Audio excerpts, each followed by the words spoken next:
मैंने सिस्टम अंदर से देखा है, मैं समझता हूं सिस्टम को, इसलिए मोदी जी मुझसे डरते हैं। नमस्कार दोस्तों, हम लेकर आ चुके हैं आप लोगों के लिए 20 मिनट में सुबह की 50 ताज़ा और बड़ी खबरें बताएंगे। दोस्तों, प्रधानमंत्री नरेंद्र मोदी के ऊपर भर के संजय रावत कहा फिलहाल बीजेपी को उत्तर खास कर दोस्तों आपको बताते चले, दरअसल महाराष्ट्र और हेमंत सोरेन के झारखंड में चुनाव ना कराने पर भड़क गए हैं संजय रावत। कहा डर रही मोदी सरकार, क्यों आखिरकार राहुल गांधी ने बीजेपी के ऊपर साधा निशाना। कहा फिलहाल गरीबों के हाथ में कुछ नहीं, सब कुछ पूंजीपतियों के लिए करती है सरकार। और कैसे दोस्तों अखिलेश यादव ने बना लिया जीत का पक्का प्लान। जी हां, इस बार अखिलेश बनाएंगे उत्तर प्रदेश में सरकार। क्यों आखिरकार चंपई सोरेन पर जमकर भड़के कांग्रेस के नेता। कहा इस उम्र में घर वापसी सीडी कांड या फिर ईडी कांड, किस चीज़ से डर रहे हैं चंपई, बताएंगे मामला। तो तमाम मुद्दों पर होगी बात, लेकिन उससे पहले अगर आपने अब तक हमारे चैनल को सब्सक्राइब नहीं किया है तो कर लीजिए, पास में एक घंटी आएगी, इसको भी दबा दीजिए ताकि हर वीडियो की अपडेट आपको मिल पाए। दरअसल दोस्तों आपको बताते चले, प्रधानमंत्री नरेंद्र मोदी के ऊपर भड़के जो है संजय रावत बोले बीजेपी का खेल शुरू, डर के मारे बीजेपी के पसीने छूट रहे हैं। दरअसल संजय रावत का कहना है कि बीजेपी एक चीज़ अच्छे से जानती है, वो झारखंड और महाराष्ट्र में चुनाव हार जाएगी, इसलिए बीजेपी को डर है, इसलिए उसने इन दोनों राज्यों का अब तक दोस्तों चुनाव का कोई ऐलान नहीं कराया। उससे पहले आपको बता दें झारखंड में बीजेपी खेल कर रही है। चंपई सोरेन को दोस्तों अपनी पार्टी में खास कर लिया जा रहा है और चंपई सोरेन भी झारखंड की सरकार को धोखा देने के चक्कर में दे ही दिया, खैर है क्या। तो दोस्तों चंपई सोरेन को इस उम्र में इधर से उधर जाने की क्या ज़रूरत पड़ी। सबसे पहली बात दोस्तों, चंपई सोरेन को सीएम बनाकर गए थे हेमंत सोरेन इसलिए क्योंकि दोस्तों उनको जो है यहाँ पर जेल भेजा जा रहा था, तो उन्हें कोई विश्वास वाला आदमी चाहिए था, इसलिए उन्होंने चंपई सोरेन को सीएम बना दिया जब तक कि वो जेल में। लेकिन जेल से आने के बाद वापस सीएम हेमंत सोरेन ने अपना पद संभाल लिया। और जाहिर सी बात है दोस्तों, जब हेमंत सोरेन ने अपना पद संभाल लिया तो इसको लेकर कहीं ना कहीं कई सवाल खड़े हो गए। लेकिन सबसे बड़ी बात दोस्तों, चंपई सोरेन को इतना बुरा क्यों लग रहा है, ये तो उन्हें पता ही था कि हेमंत सोरेन ने उनको सिर्फ इसीलिए सीएम बनाया है क्योंकि वो जेल जा रहा है और आने के बाद वो अपना पद वापस संभाल लिया उन्होंने। लेकिन दोस्तों कहते हैं ना कि बीजेपी ऐसे लोगों को टारगेट करती है जो लालची हों या फिर कमज़ोर हों। तो चंपई सोरेन लालची है या कमज़ोर ये तो वो ही जानते हैं, लेकिन अब वो खास कर सोरेन की पार्टी छोड़कर बीजेपी ज्वाइन कर रहा है और कह रहा है कि मेरा अपमान हुआ है, उस पार्टी में मुझे सीएम पद से हटाया गया। भाई आपको सीएम क्यों बनाया जाएगा अभी, जब सोरेन खुद सीएम पद के उम्मीदवार हैं और उन्होंने ही सीएम का चुनाव लड़ा था, तो उन्होंने अपना पद वापस संभाल लिया। और बीजेपी को दोस्तों इस बात का डर लग रहा है, इसीलिए संजय रावत ने साफ कहा कि महाराष्ट्र और झारखंड दोनों जगह हार रही है बीजेपी, इसलिए उसने ऐलान ही नहीं करवाया चुनाव का। आपको बताते चले दोस्तों, बीजेपी के ऊपर जमकर गरजे राहुल गांधी। कहा इस देश में कैब ड्राइवरों की हालत भी बस से बदतर है, हर गरीब को ही सब कुछ सहन करना पड़ता है। दरअसल दोस्तों इस वक्त पढ़ाई, घर का खर्चा चलाना और भी तमाम बड़ी चीज़ें हैं जो आप भी इस चीज़ से गुजर रहा होगा, हम भी गुजर रहे हैं और हर एक इंसान गुजरता है। तो दोस्तों इस चीज़ को लेकर कल राहुल गांधी ने, आपको याद होगा, कैब ड्राइवर से मुलाकात भी की थी ऊबर के, और उनसे उनकी फैमिली से भी मुलाकात की थी। अब राहुल गांधी ने इस चीज़ को लोगों के साथ साझा किया। राहुल ने कहा कि फ़िलहाल ये सरकार पूंजीपतियों के लिए काम करती है, देश में कैब ड्राइवरों की हालत भी बहुत बद से बदतर है। और दोस्तों इसी के साथ साथ तमाम लोग हैं, कैब ड्राइवर भी हैं और गरीब लोग भी, जो लोग आज भी इतना पैसा नहीं कमा पा रहे हैं जिससे कि दोस्तों अपने घर का खर्चा चला पाए। और ये बात सच है, क्योंकि आप और हम भी इस बात को जानते हैं कि अगर हम पढ़ लिख भी लिए हैं तो भी वो किसी काम का नहीं है, क्योंकि नौकरी तो मिल ही नहीं रही है। अब जब नौकरी नहीं है दोस्तों तो आमदनी कहाँ से होगी, आमदनी नहीं होगी तो इंसान खर्चा कहाँ से करेगा, ये सबसे बड़ा सवाल बनता है। फिलहाल चलिए बढ़ते हैं सबसे एक और बड़ी खबर की ओर।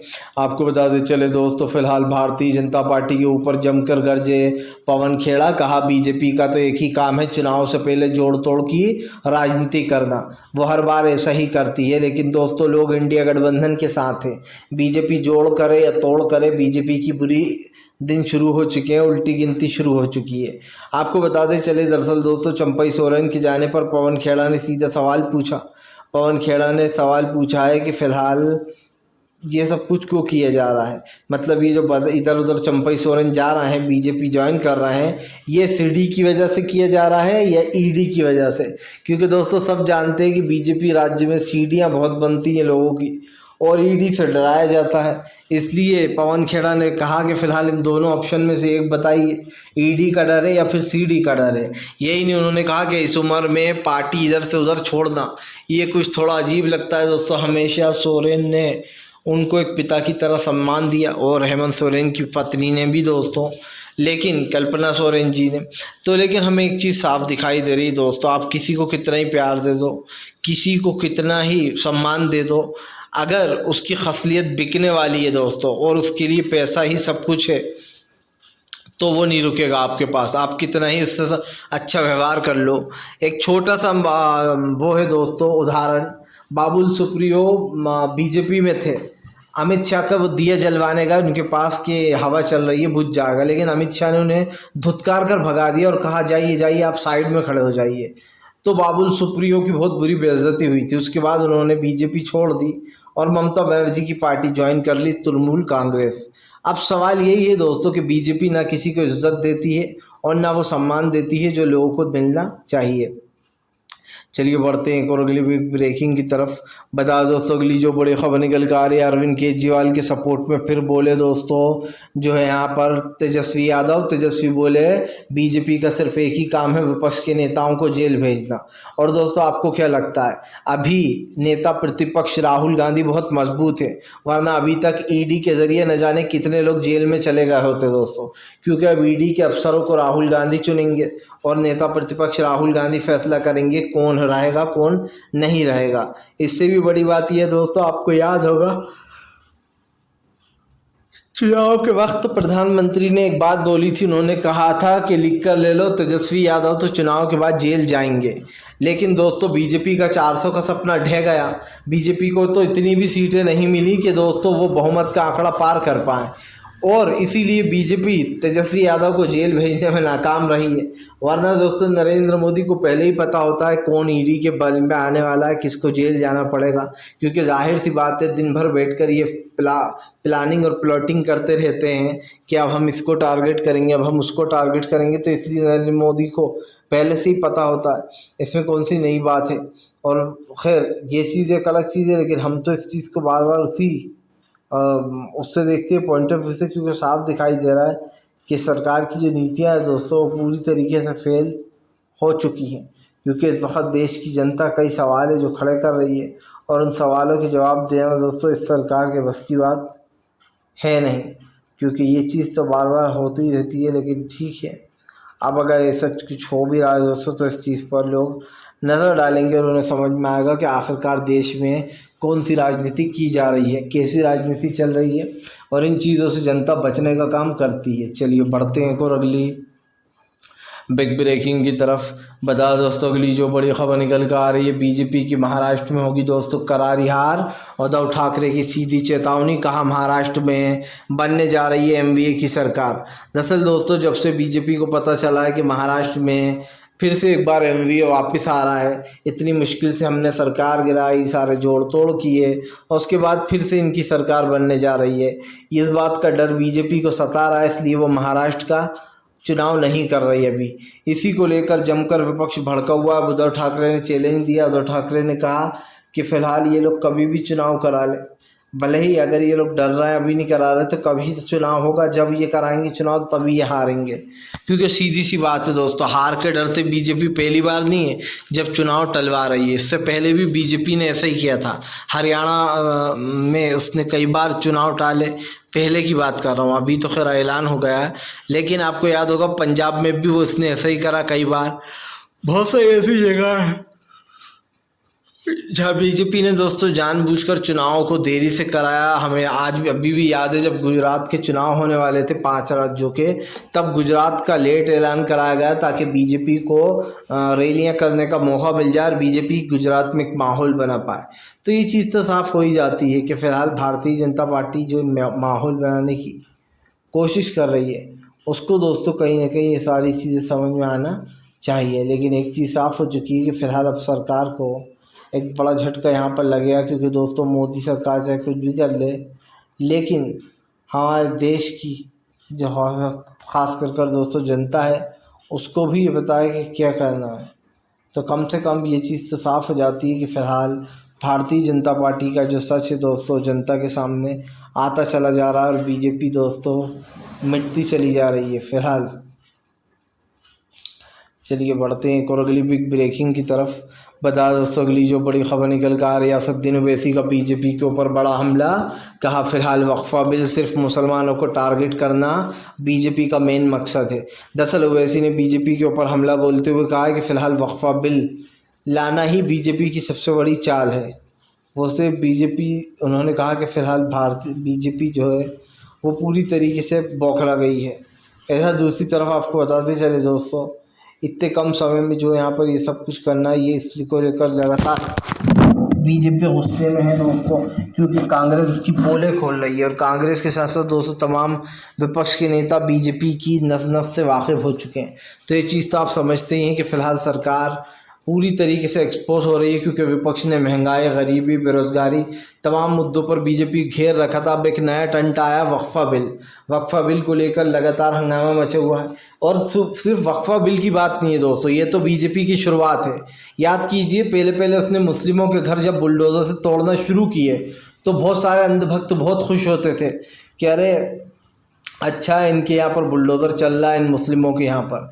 लेकिन दोस्तों उसके बाद धीरे धीरे क्या करती है बीजेपी के, मुस्लिमों को तो टारगेट करती है और उसके बाद हिंदू भाइयों का भी नंबर आ जाता है। हमने देखा कितनी कॉलोनियों को ढा दिया गया, जिसके बाद योगी को वोट तक नहीं दिए लोगों ने और करारी हार हुई लोकसभा में।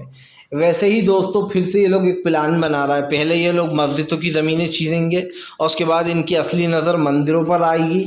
और आपको याद ना हो तो याद दिला दूँ, 200 किलो सोना केदारनाथ से गायब किया गया। और ये बात पंडित जो यहाँ पर ध्यानानंद शास्त्री जी ने खुद कही है कि कैसे 200 किलो सोना जो यहाँ पर गायब कर दिया गया है केदारनाथ। तो इस चीज़ को तो सबको पता ही है और ये चीज़ कहीं ना कहीं सब जानते ही हैं कि सरकार और सरकार का बाशिंदे क्या कर रहा है। तो इस चीज़ को लेकर लगातार विपक्ष भड़का हुआ है। और सिर्फ बात इसी की नहीं है दोस्तों, विपक्ष जो है वो शुरू से इस बात को दोहरा रहा है कि भारतीय जनता पार्टी विपक्ष को टारगेट करती है। इसी को लेकर बार बार हमने भी इस चीज़ को दोहराने की कोशिश की है दोस्तों कि तमाम मुद्दे हैं, तमाम चीज़ें हैं जिस पर कहीं ना कहीं चर्चा होनी चाहिए, चाहे भारतीय जनता पार्टी हो या विपक्ष के दूसरे नेता, वो सब के सब दोस्तों भारतीय जनता पार्टी के ख़िलाफ़ है। तो ये चीज़ तो साफ़ है कि फ़िलहाल विपक्ष अपने मुद्दों पर सीधा स्ट्रेट है। जो उसने पहले बात कही थी वही दोस्तों विपक्ष अभी भी कह रहा है कि हम तो जनता के साथ हैं, सत्ता में आएँ या फिर हम विपक्ष में रहें तब भी हम जनता के लिए काम करते रहेंगे। और ये चीज़ दोस्तों सबसे अच्छी है, क्योंकि जाहिर सी बात है कि फ़िलहाल इस वक्त काफ़ी कुछ चीज़ें हैं जो कि बदलने का नाम ले रही हैं। फ़िलहाल चलिए बढ़ते हैं और अगली बिग ब्रेकिंग की तरफ। बता दोस्तों अगली जो बड़ी खबर निकल कर आ रही है, भारतीय जनता पार्टी के ख़िलाफ़ जमकर भड़कते हुए नजर आए दोस्तों जो यहाँ पर मल्लिकार्जुन खड़गे ने गिनाई कांग्रेस की उपलब्धियाँ। कहा मनमोहन सिंह साहब ने अपने कार्यकाल में जनता के लिए किया था काम। और दोस्तों खड़गे साहब ने जमकर भारतीय जनता पार्टी को भी घेरा। उन्होंने साफ कहा कि फ़िलहाल अभी जिस तरीके की चीज़ें चल रही हैं उसको लेकर कहीं ना कहीं ये तमाम बातें। और ऐसे में दोस्तों अब देखना होगा कि आखिरकार सरकार क्या चाहती है,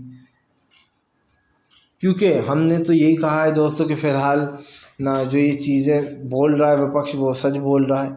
और ऐसे में भारतीय जनता पार्टी के ऊपर दोस्तों लगातार विपक्षी नेता हमलावर हैं। और बीजेपी के सामने तो दोस्तों एक चीज़ तो साफ़ हो जाती है कि फ़िलहाल भारतीय जनता पार्टी की राजनीति का मतलब सिर्फ हिंदू मुसलमान करना है और कुछ नहीं दोस्तों। तमाम ये चीज़ें हैं जो आपके सामने निकल कर आ रही हैं, तो हम भी इस चीज़ पर बात करते रहेंगे। फ़िलहाल चलिए बढ़ते हैं और अगली बिग ब्रेकिंग की तरफ। आपको बताते चले दोस्तों भारतीय जनता पार्टी को लगा बड़ा झटका। जी हाँ दरअसल आपको बताते हैं अब विपक्ष के नेता जो है दोस्तों बहुत जल्दी निकालेंगे एक बड़ी विशाल रैली। दरअसल आपको बताते चले दोस्तों एक बड़ी विशाल रैली निकलने की तैयारी में। और ऐसे में सरकार की मुश्किलें बढ़ गई हैं, क्योंकि सब जानते हैं दोस्तों जब भी विपक्ष रैली निकालता है या फिर वो एकजुटता की बात करता है तो बीजेपी की सांसें फूल जाती हैं, क्योंकि विपक्ष का सिर्फ एक ही वो रहता है दोस्तों गोल, और वो रहता है किसी भी तरीके से अपनी बात को मनवाना और ख़ासकर जनता तक पहुंचाना। तो ऐसे में अब सरकार की नीतियां ज़बरदस्त तरीके से घिर गई हैं दोस्तों, और उधर विपक्ष जो मज़े लेने में लगा है। तो ये चीज़ तो है, ज़रूरी है कि फ़िलहाल सरकार क्या कर रही है दोस्तों, क्योंकि अब काफ़ी कुछ है जो कि यहीं पर सरकार की नीतियों को खोलता है, और यही सच्चा देशभक्ति है दोस्तों। फ़िलहाल चलिए बढ़ते हैं और अगली बिग ब्रेकिंग की तरफ। बताया दोस्तों, कोलकाता रेप केस में ममता बनर्जी ने बीजेपी पर साधा निशाना, कहा बीजेपी राज्य उत्तराखंड में दोस्तों अभी छोटी बच्ची के साथ कर दिया गया रेप। दरअसल दोस्तों न जाने कितनी जगहें ऐसी हैं जहां बीजेपी राज्यों में लड़कियां सुरक्षित नहीं हैं। दरअसल ये पूरा मामला शुरू हुआ है इस तमाम चीज़ों की बहुत लंबी कहानी से, क्योंकि आपको बताते चले दोस्तों, फ़िलहाल जो कोलकाता का एक केस है इसको बहुत उछाला गया बीजेपी द्वारा, मीडिया द्वारा। लेकिन मैं पूछना चाहता हूं दोस्तों, जिस तरीके से ये कोलकाता का केस को उछाला जा रहा है, क्या दोस्तों वो 2 साल की बच्ची जिसके साथ अभी रेप कर दिया गया, क्या वो मैटर दोस्तों बहुत बड़ा नहीं है? इससे भी बड़ा मैटर है, वो एक छोटी सी बच्ची को निशाना बनाया गया। और ऐसी घटनाएं ये पहली नहीं है दोस्तों, आए दिन ये घटनाएं हो रही हैं, लेकिन पूरी की पूरी मीडिया चुप बैठी रहती है। क्यों? क्योंकि मामला आ जाता है बीजेपी राज्यों का दोस्तों, जहां बीजेपी की सरकार है, वहां की बुराइयां करना मीडिया के बस की बात नहीं है। सिर्फ ममता बनर्जी को घेर लेने से या बंगाल को घेर लेने से कुछ नहीं होगा दोस्तों। ये मुसीबत सिर्फ बंगाल की नहीं है, ये मुसीबत उत्तर प्रदेश की है। उत्तर प्रदेश में तो आए दिन इस तरीके की चीज़ें होती हैं, तो फिर वहाँ को योगी का जंगल राज ना बोला जाए तो क्या बोला जाए दोस्तों। 2 साल की, 4 साल की, 6 साल की छोटी बच्चियों को भी नहीं छोड़ते दोस्तों। ऐसे लोग इस देश में भरे पड़े हैं, और मैं साफ कहता हूँ कि फ़िलहाल इस तरीके की जो चीज़ें हैं उसको दोबारा नहीं करना चाहिए। और मैंने भी इस चीज़ को समझाने की कोशिश आप लोग को बार बार की है।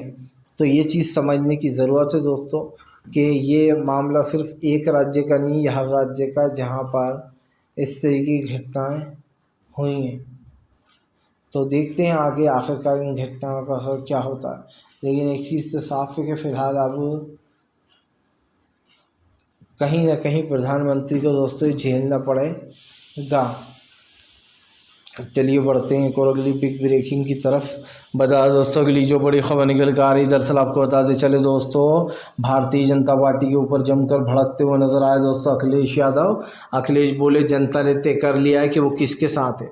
अखिलेश का कहना है कि फ़िलहाल हमने हमेशा लोगों के लिए काम किया, लेकिन बीजेपी की सरकार ने सिर्फ लोगों को धोखा, आश्वासन और वादा दिया है।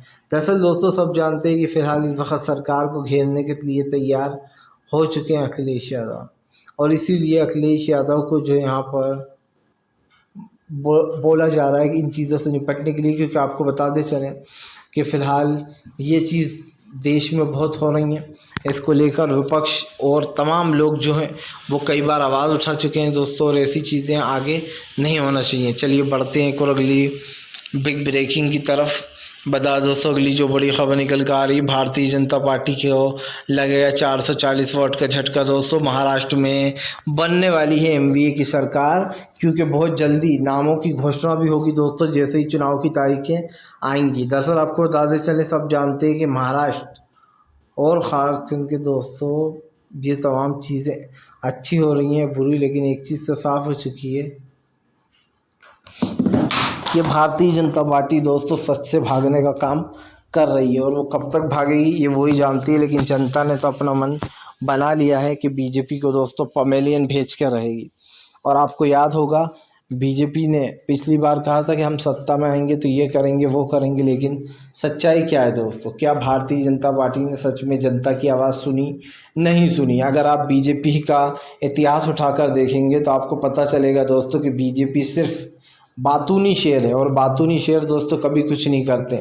इसीलिए मैं इस चीज़ को आपसे बार बार डिस्कस करता हूँ, बोलता हूँ कि मुझे दोस्तों